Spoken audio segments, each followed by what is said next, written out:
Estamos ya en el estudio bíblico número 5, titulado La cruz de Jesús, la cruz del hombre. Vamos a pedir que el Espíritu Santo nos acompañe tanto a ti como a mí en este estudio tan trascendental, sin el cual realmente no se puede entender el Evangelio. Gracias, Señor, porque tú nos has acompañado hasta aquí. Gracias porque tenemos tu palabra y gracias porque tenemos la revelación, la muestra de amor en la crucifixión, no solo de tu Hijo, sino también tuyo hacia nosotros, Señor. Danos sabiduría para entender este asunto tan crucial en el nombre de Jesús. Amén. Si hay algo que simboliza lo que Jesucristo sufrió por nosotros, eso es la cruz. No había una muerte más cruel en los tiempos en los que vivió el Hijo de Dios que la crucifixión. Y el día que entendamos la magnitud de ese sacrificio, comprenderemos también la magnitud de su amor hacia nosotros. Y si comprendemos su amor, entonces vamos a ser capaces de nosotros mismos tomar la cruz que nos es necesaria llevar para dedicar nuestra vida a su servicio. La pregunta con la que suelo empezar este estudio bíblico es ¿cómo se mide el grado de amistad entre dos amigos? Y generalmente las personas me responden pues por el tiempo que se dedican uno al otro o por el sacrificio, los favores que se hacen uno al otro también.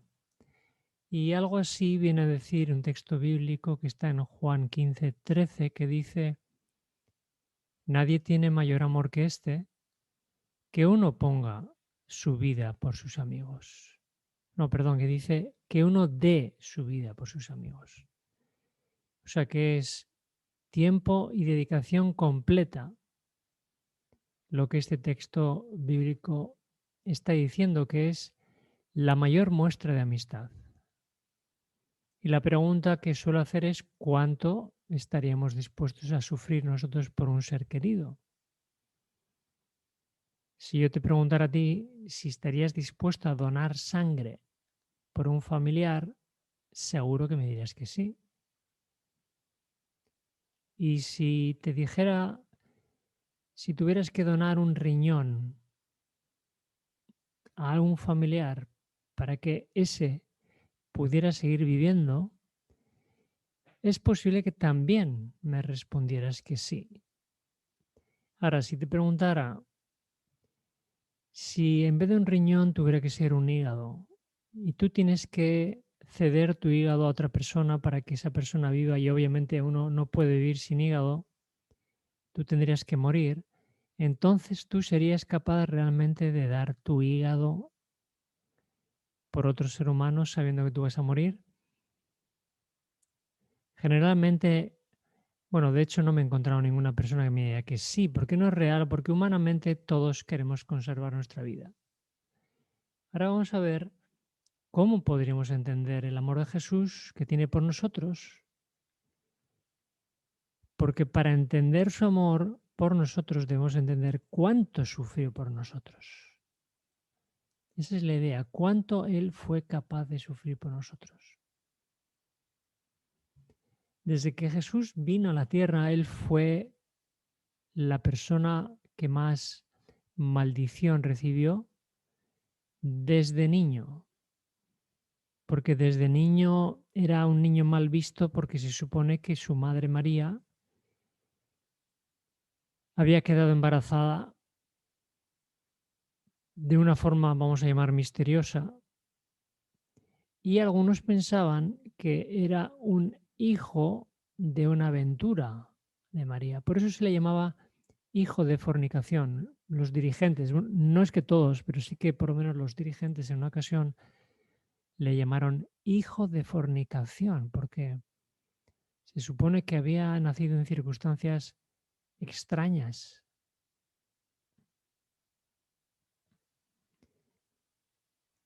Y también al margen de esta acusación, los dirigentes observan que en un momento dado cuando Jesús está sanando, le dicen: por el príncipe de los demonios, echa fuera a los demonios. Por el príncipe de los demonios. O sea, le estaban acusando de ser un representante de Satanás. Ahora vamos a ver cómo fue el arresto, el juicio y la muerte de Jesús, porque es, digamos, la etapa final de la vida terrenal que tuvo. Y en la palabra de Dios se nos describen muchos detalles. Dice, por ejemplo, el primer texto: sudó grandes gotas de sangre. Esto es algo que médicamente es posible cuando hay un gran sufrimiento. Y esto es lo que ocurrió en el jardín del Getsemaní. Fue abandonado por sus apóstoles en el momento más difícil de su etapa en la tierra, y cuando está en el proceso judicial, había personas que buscaban falso testimonio contra Jesús. Pero sigue la narración y dice que le escupieron en el rostro, le dieron puñetazos, le abofeteaban.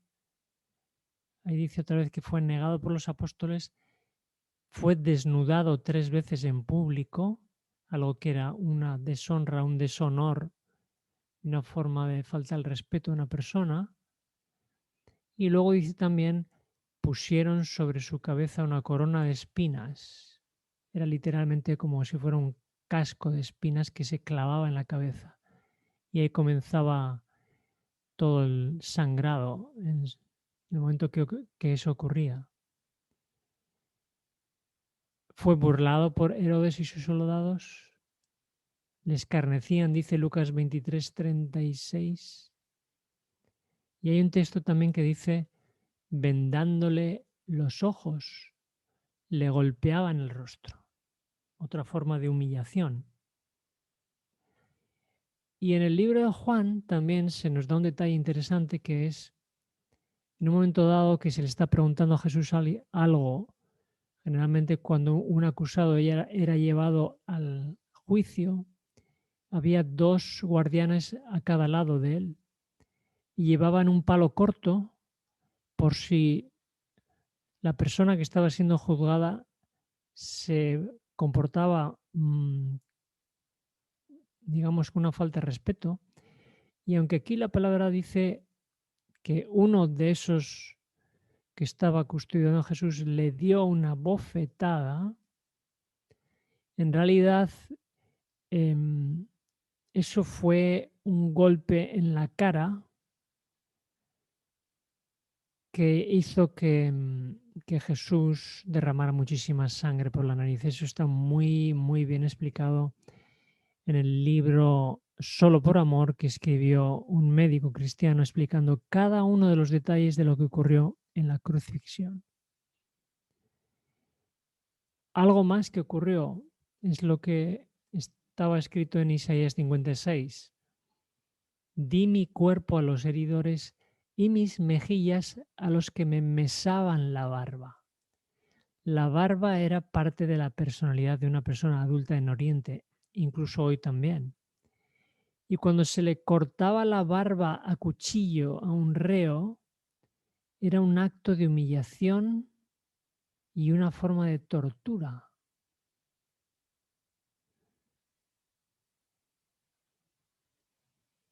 Dice la palabra de Dios en Deuteronomio 25:3: se podrán dar 40 azotes, no más. La ley romana exigía azotar a una persona hasta perder la conciencia. Eran tan severos y habían desarrollado tan bien este arte que algunas personas en ese momento morían desangradas, aunque se trataba de evitar que ocurriera para llevar al reo a cumplir toda la tortura. Y cuenta este libro que te he mencionado, titulado Solo por Amor, que el látigo tenía tal disposición que cada vez que se latigaba a una persona, saltaban trozos de carne de la espalda de la persona que era latigada. Así que dice el texto que habiendo azotado a Jesús, luego dice Juan 19:1 que Pilato tomó a Jesús y lo azotó, y este era el momento en el que las personas perdían la conciencia, uno de los momentos críticos de todo este proceso, y aún después de todo esto, dice el texto bíblico que Jesús tuvo que cargar la cruz, pero obviamente después de muchas horas sin dormir, sin beber, de haber sido desangrado desde el momento que empieza a sudar, todo este largo proceso hizo que Jesús se debilitara muchísimo. De hecho, en este momento que las personas cargaban la cruz, en ese mismo momento algunos se cree que morían.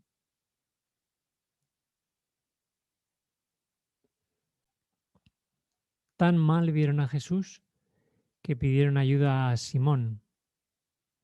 Querían que sufriera hasta el final, no querían verlo desplomarse y morir antes de tiempo. Imagínate todo este proceso deshidratado, con fiebre, superación de heridas.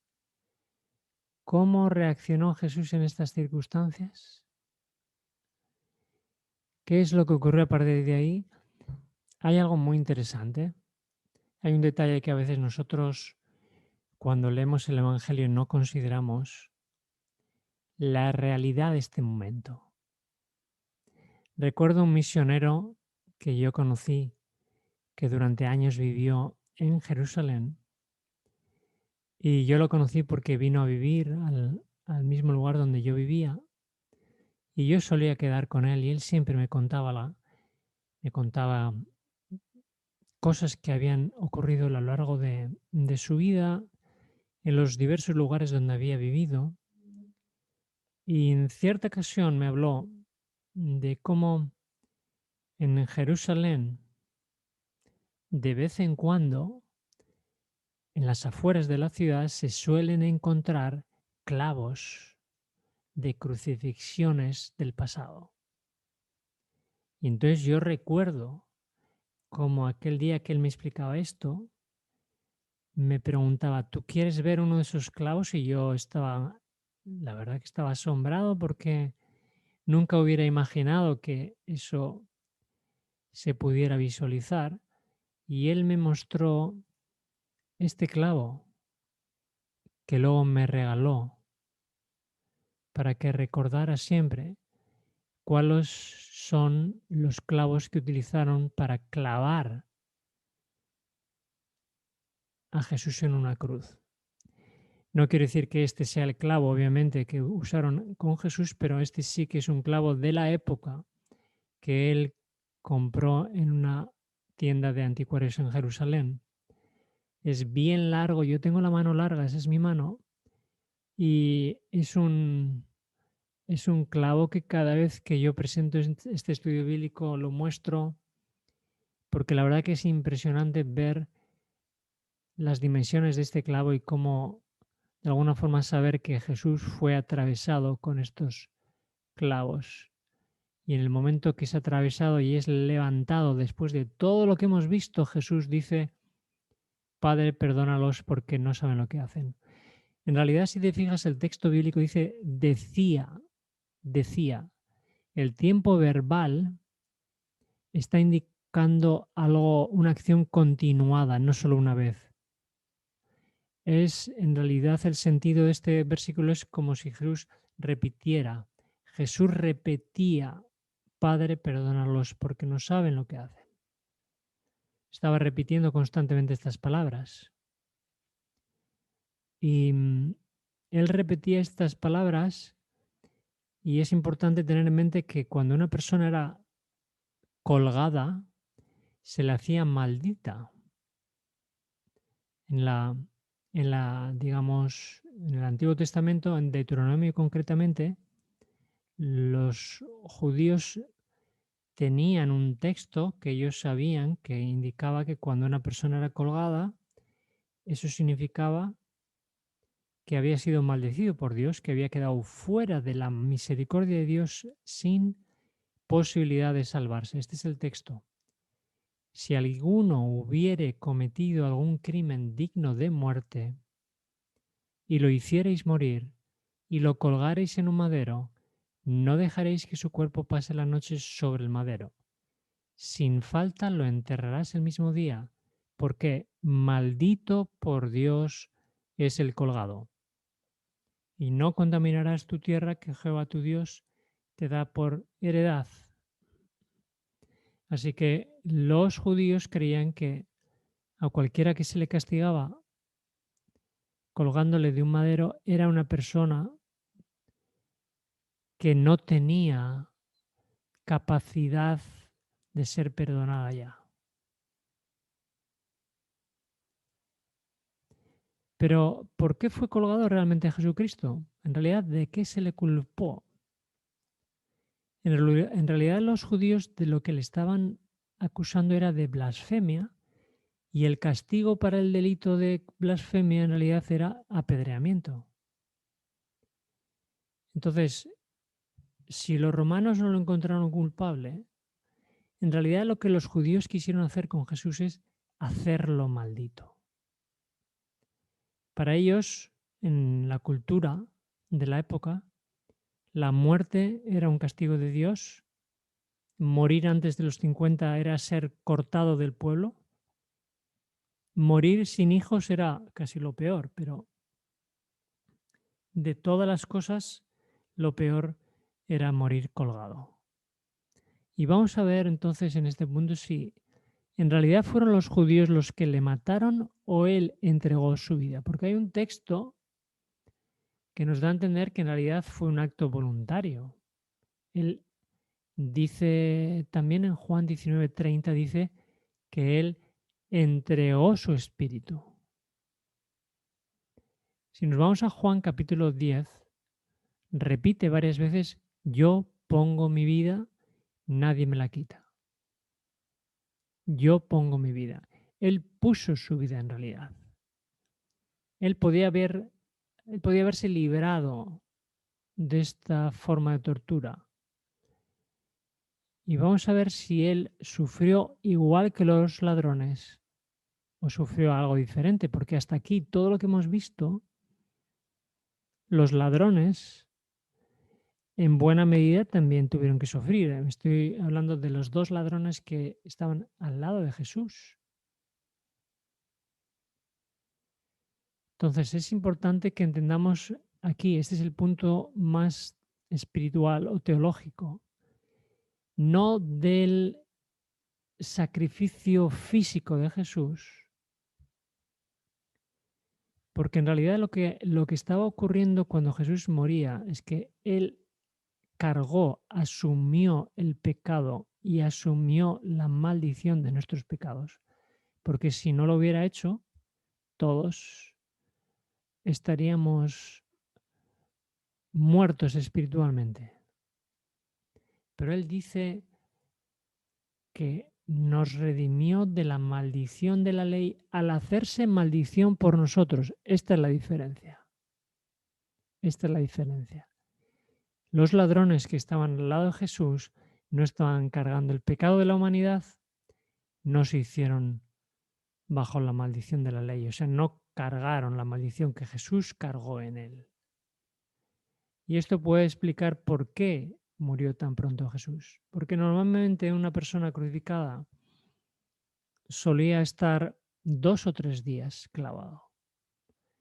Algunos libros hablan que incluso hubo casos de personas que llegaron a estar 10 días clavados día y noche en la cruz.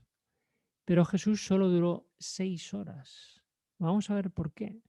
Vamos a ver de qué murió, cuál fue la causa en realidad. Si tú recuerdas, hay un texto bíblico que dice que cuando un soldado romano le pinchó en el costado salió sangre y agua. Salió sangre y agua no quiere decir que salieron las dos a la vez. Salieron un chorro de agua y un chorro de sangre por separado. Eso, médicamente hablando, eso es posible. O sea, eso es algo real.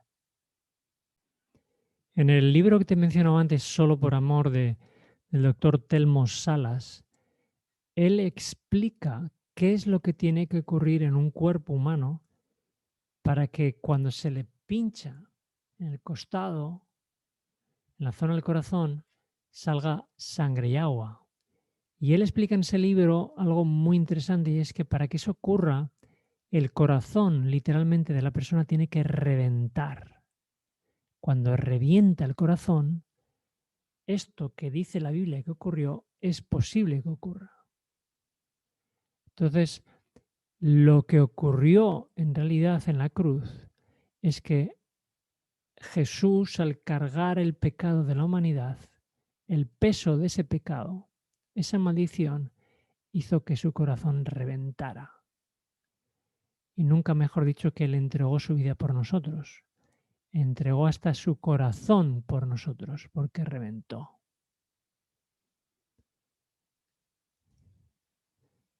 Dice la palabra, Él mismo llevó nuestros pecados en su cuerpo sobre el madero. Cristo murió por nuestros pecados. Jehová cargó en Él el pecado de todos nosotros. Eso es lo que realmente ocurrió.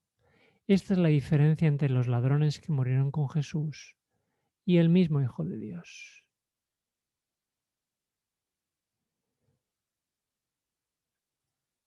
¿Por qué crucificaron a Jesús? Si él no cometió ningún pecado realmente. Pues él realmente lo crucificaron porque nosotros sí hemos cometido pecados de muerte y debiéramos de haber muerto por ello. Pero a él lo colgaron por nuestra culpa en realidad. Es el Cordero de Dios que quita el pecado del mundo, decía un texto. Es la ofrenda de Dios por la humanidad. Dice la palabra, si alguno hubiera cometido algún pecado de muerte, obviamente Jesús no lo cometió y nosotros sí los hemos cometido en muchas ocasiones. ¿Y por qué no hemos muerto a causa de esos pecados nuestros? Precisamente porque Dios estaba en Cristo reconciliando consigo el mundo, no tomándoles en cuenta a los hombres sus pecados. Lo dice de otra forma Romanos 3:25, haber pasado por alto en su paciencia los pecados pasados. Y Romanos 5:8 dice, Dios muestra su amor para con nosotros en que siendo aún pecadores, Cristo murió por nuestros pecados. Esta es la idea. Cristo murió por nuestros pecados. A Cristo le reventó el corazón por nuestros pecados. Así que siendo aún pecadores y rebeldes, Él nos trató como amigos. Hay un texto muy interesante en Zacarías que dice, alguien le pregunta, este es el tiempo futuro a Jesús, ¿qué heridas son estas en tus manos? Y él respondió, con ellas fui herido en casa de mis amigos. Zacarías 13:6.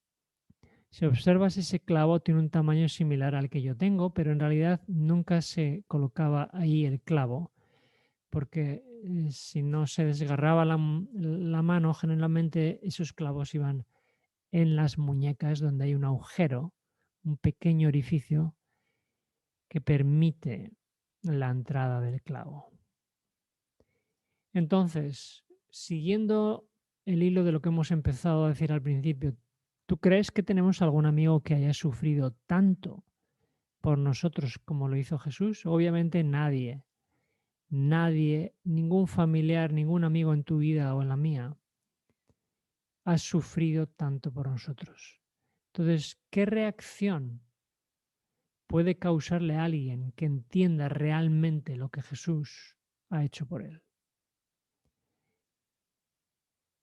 Pues en la medida en que entendamos el sacrificio de Jesucristo en la cruz, lo que ocurrió, en esa misma medida vamos a ser capaces de vivir, sufrir y morir por él. Así que nuestra entrega hacia Dios depende, está directamente relacionada con nuestra capacidad de entender lo que Él ha hecho por nosotros primero. Nosotros siempre respondemos a su amor. Que Dios nos ayude a entender lo que Jesús sufrió por nosotros, para que podamos ser conmovidos y así poder vivir siempre agradeciéndole lo que hizo.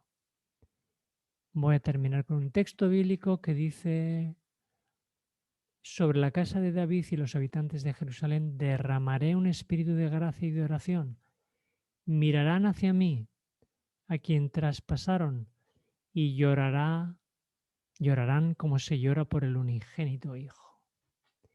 O sea que cuando nosotros seamos capaces de mirar por fe a la crucifixión y entender lo que ocurrió allí, entonces lloraremos por el Hijo unigénito, porque de alguna forma nosotros estamos simbolizados en, en la crucifixión, no como el que entrega su vida, sino como los torturadores.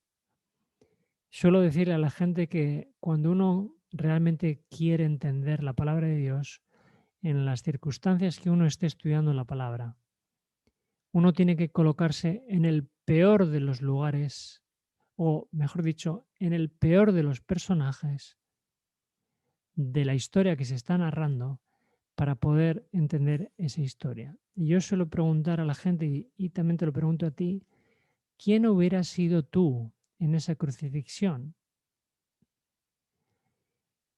Lo fácil es colocarnos en el personaje bueno, igual que cada vez que vimos una película, tratamos de identificarnos con el bueno, nunca con el malo. Pero para entender la palabra de Dios, siempre que la leas, identifícate con el malo. Identifícate con el soldado romano que está clavando el clavo a Jesús en las manos y en el pie. Identifícate con los dirigentes judíos que están llevándole a Jesús a la cruz, o con Pilato, o con, por ejemplo, el soldado que le clava la lanza en el costado, o con los que había allí burlándose de él. Colócate en ese lugar y entenderás mejor lo que ocurrió. Voy a terminar con una cita que me gusta mucho, que describe muy bien la crucifixión y cómo esto nos afecta a nosotros. Dice así: Cristo se dio a sí mismo como sacrificio expiatorio para salvar a un mundo perdido. Fue tratado como merecemos ser tratados nosotros, a fin de que pudiésemos ser tratados como Él merece serlo.